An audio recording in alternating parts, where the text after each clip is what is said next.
Marar. How are you? ചിരി വിത്ത് പൂജ എന്ന് പറഞ്ഞിട്ട് നീ തന്നെ ഇരുന്നെങ്കിൽ ചിരിച്ചാൽ നാട്ടുകാരൊക്കെ ഇല്ലേ ചിരിക്കട്ടെ.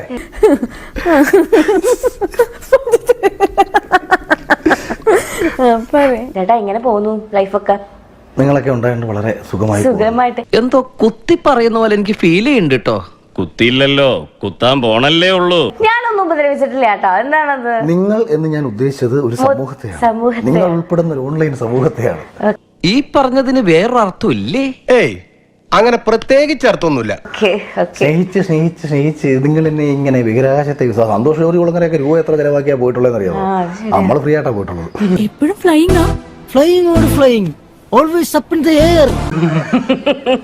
ഫ്രീ ആയിട്ട് സ്പേസിൽ വരെ എത്തിയത്. അത്ര വലിയ ബന്ധങ്ങളിലേക്ക് പോണോ ശിവൻകുട്ടി?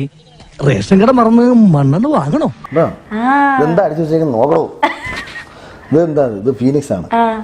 അത് സിംഹം. സിംഹം കാട്ടിലെ രാജാവല്ലേ? എന്റെ മേളിലാരാ? പരുന്തല്ലേ?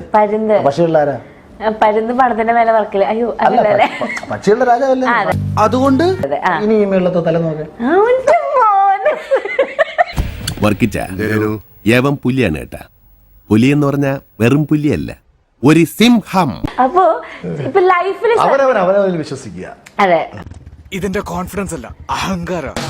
വേണമെങ്കിൽ ഞാൻ റബ്ബറിനെ കുറിച്ചുള്ള കവിത ഒന്ന് ചൊല്ലാം. ഞാൻ പണ്ടൊരു ഒരു രണ്ടുപേര് കവിത എഴുതി.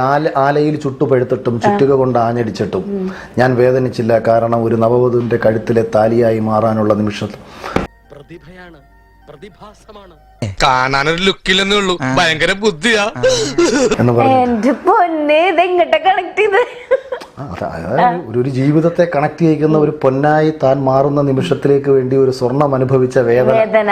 പണ്ഡിതനാണെന്ന് തോന്നുന്നു. അർത്ഥം പറഞ്ഞൊന്നും കേട്ടില്ലേ? നാസിക്കിലെ റിസർവ് ബാങ്കിന്റെ നോട്ട് അടിക്കുന്ന പ്രസ് ഉണ്ടല്ലോ, കമ്മട്ടം, അതെടുത്തോണ്ട് വന്ന് തുലാഭാരം തൂക്കിയാലും മാരാരിരിക്കുന്ന തട്ട് താണു തന്നെ ഇരിക്കും. തള്ളി മലത്താണല്ലോ. എന്താണ് പറയുന്നത്? നീ ഒന്ന് പോടാ അവിടെ. താങ്ക്സ് ഉണ്ടടാ മോനെ ദിനേശ, താങ്ക്സ് അടിച്ചു പൊളിക്കടാ.